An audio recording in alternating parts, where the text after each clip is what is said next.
Ассалаумағалейкум, құрметті менің YouTube оқырмандарым. Бүгін сіздермен қозғайын деп отырған тақырыбым урологқа барудың 5 себебі. Бірінші себеп, егер сіздің зәр жолыңызда бұзылыс болса, зәрдің шығу қиындап жатса, оның үзіп дәретке бару болатын болса, толық шықпайтын жағдай болса, ол бірінші себеп. Екінші себеп, әрине бұл өрпі жолдарының тұсында іріңді бөліністердің, қанды бөліністердің, сонымен қатар түссіз сұйықтықтың бөлінуі бұл екінші себеп. Үшінші себеп келетін болсақ, бұл зәрде қан аралас болса, яғни зәрмен қан араласатын болса, өте қауіпті болуы мүмкін. Ал төртінші себеп, әрине бұл бізде жыныстық әлсіздік. Егер сіздің бойыңызда еркектік қабілеттің төмендеуін байқап жүрген болсаңыз, ол да урологқа баратын бір жол. Бесінші себеп келетін болсақ, бұл әрине жыныс жолдары мен зәр шығар жолдарындағы кездесетін ақаулар. Простатит, цистит, уретрит, сол сияқты мынау еркектердің бедеулігі. Осы себепке байланысты міндетті түрде урологқа жолығу керек, яғни кеңес алу керек. Не себеп деп ойлайсыздар?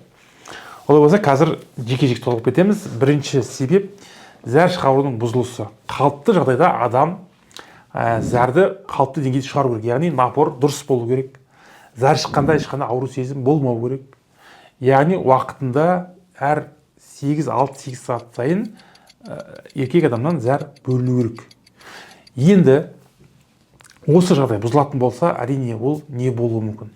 Зәр жолындағы патология, қуық бездің ауруы, зәр шығар жолдарының қабынулары, сонымен қатар бұл қуықтың ауруы болуы мүмкін. Және де бүйрек аурулары болуы мүмкін. Ал екінші себепке келетін болсақ, бұл үрпі жолында бөлінді. Ол не себепті үрпіден бөлінеді, яғни сұйықтық бөлінеді. Ол түссіз сұйықтық болуы мүмкін, іріңді бөліну болуы мүмкін, мүмкін ол қан аралас бөлінді болуы мүмкін. Оның бөліну себебі әрине бұл оның артында жатқан жыныстық аурулар жүруі мүмкін. Мүмкін лейкоциттердің, яғни қабынудың белгісінен болуы мүмкін. Осы себепке байланысты екінші, яғни урологқа көрінудің екінші себебі.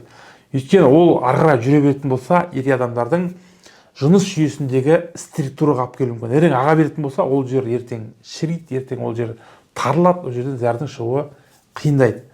Соған байланысты міндетті түрде осы себеп кездесетін болса, көріңіздер. Үшінші, егер зәрде қан болса, қан нені білдіреді? Бірінші, зәрден аралас шығатын болса, бұл қуықтың ішінде қандай да бір қабыну болуы мүмкін, бездің бойында қабыну жүруі мүмкін. Екінші, бұл онкологиялық белгі болуы мүмкін. Яғни, егер рак клеткасы отыратын болса, рак түйіні отыратын болса, ол жерде тамырлардың бұзылуына байланысты зәрде қан кетеді.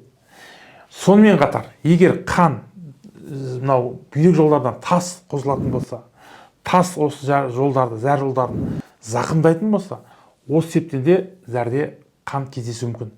Сол себепті қан кездесетін ба, міндетті түрде дәрігер урологқа көріну керек.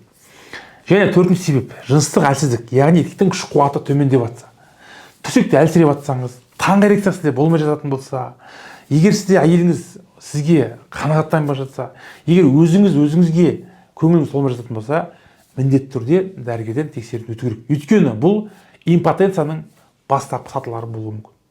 Келесі, яғни бесінші себеп, жыныс жолдарының, зәр жолдарының тұсында ауру сезімдер, яғни шаншу, қышу, мынау түйнеп ауру, тартып ауру жағдайлар болатын болса, ол да көрінетін бір себеп. Өйткені сіздің қуық асты безіңіздің қабынуында, қуық безіңіздің тұсында тастың болуы, кальцинаттың жиналуы және де варикоцель аурулары кезінде осындай симптомдар, ауру сезімдері болуы мүмкін. Осы ауруларды анықтау үшін міндетті түрде дәрігерге кеңеске бару керек.